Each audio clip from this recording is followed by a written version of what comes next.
Hi, everyone. Welcome back to Crystal Vision. Of course, I am your absolute favorite licensed marriage and family therapist. And today, y'all, we're going to talk about anxiety. More specifically, I want to talk about signs that your child is anxious. So, we're going to go over 6 signs that your child may be struggling with anxiety.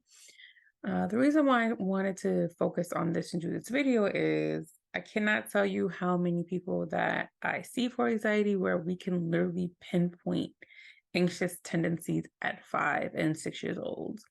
And I often think if we were able to intervene earlier, right, what would that person's life look like now? When you struggle with anxiety, it can literally dictate your career path, your friends, how you show up in this world. So, y'all, it's time to sound the alarm. And let's talk about it. CNN reported on a study where they looked at participants from the ages of 14 to 24. Based on their findings, anxiety rose by 4.2% from 2014 to 2018. So, I don't even know what it will look like now after we have had COVID, after we've had like kind of like these world events after world events. But I'm sure it's headed in the wrong direction based on what I'm seeing in practice. There's a Dr. Laura Chavez that they quote in this article saying that anxiety is definitely getting worse, but worse than that, people aren't getting the treatment. Teenagers aren't getting the treatment that they need. Children aren't getting the treatment that they need. Often parents leave and without getting their child's proper care. And of course, when it comes to anxiety, therapy is literally the first line of defense. Let's get into the signs that your child may be anxious. Number one is perfectionism. This is tricky because we may like the results of perfectionism. This is a child that has amazing grades. The star athlete just seems to be doing everything amazing. The one where you can literally pat yourself on the back and be like, yeah, I did a great job. They may be in turmoil inside and literally place their worth in their accomplishments, which is why they accomplish so much. What ends up happening in life is that they will accomplish amazing things, but never quite feel happy. And so this is definitely one to look out for and talk about. Number two, trouble regulating emotions. If you have a child where you feel like they overreact a lot, they're really angry, they cry a lot, and the situations aren't matching, this could be a sign that they're anxious. There's also, of course, growing pains. Like your children aren't going to always react the way that an adult would or should, right? Because they're learning. Um, but you can kind of sense patterns. Like you seem to always react this way, which is not appropriate. If you notice they're having issues calming down, or they're easily agitated, intervention may be needed. Number three is shyness. So this is tough because, you have a child, you're like, oh, my child is just quiet, my child is just shy. I'm a millennial and I was born to two Jamaican parents. And I remember being deathly shy. And of course it was like, oh, that's just the way she is. She's just shy. But in reality, I had social anxiety, and it's something that I still deal with up into my 30s, right? I fight to be social. I fight to the thoughts of like, oh my God, this is the worst feeling in the world because I know how important it is. And so definitely when you have a child who is shy, just inquire like, what scares you about people, right? What do you think makes you shy?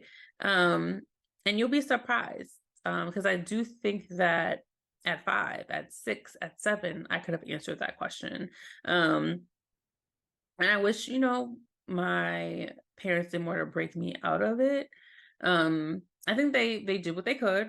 I used to have to go to book club, read aloud in front of strangers. But, I think that I needed a little bit more support there. So be careful. Shyness. Shyness is definitely one of them. Number 4 is avoidance. So a lot of parents are seeing this now as school avoidance, like you're struggling to get your kid up, fighting for them to get to school. Sometimes you don't fight anymore. You're just like, you know what, you don't want to go to school, F it. Like you don't have to go. Just because they're refusing, or they go to 2 periods and they're calling you to come home. could be a sign of anxiety as well. So just to be mindful where it's not always you want to do what you want to do and you just don't want to go to school. Some can have truly, truly bad anxiety, and how we cope with anxiety sometimes is just to avoid it. Something I definitely noticed is with the COVID generation and being home, there was such anxiety of heading back into the building of school. And so you may be seeing that and they just want to avoid. And so just be sensitive to that, have those conversations, talk about it, and see what they need to feel comfortable to re-enter school, or why they may be avoiding school. Maybe they're being bullied.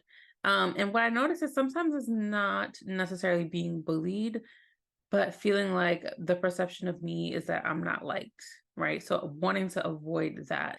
It's so important to have an open dialogue with your children. Number 5 is laziness. So this one is not fun because you feel like you should be able to tell your child to do something, they follow instructions and they listen. And sometimes things come off as laziness. And you realize you realize after talking to some of these teenagers, some of these grade school, middle schoolers, that it's a lack of confidence, right? I don't want to do this because I don't want to mess up. And it could be something as small as, I need you to take the bus here. And them feeling like they can't, right? And they freeze and they get into panic mode. So laziness can be anxiety. Can it be laziness? Yes, it can. So you want to make sure you kind of differentiate. And how you would do that, I'll ask the questions like, do you feel like you can't complete this task that I'm asking you to do?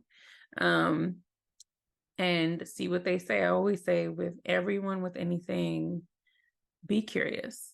Ask those questions, and you may have a better understanding than assuming that your child wants to be disobedient, wants to be difficult, or wants to do what they want to do.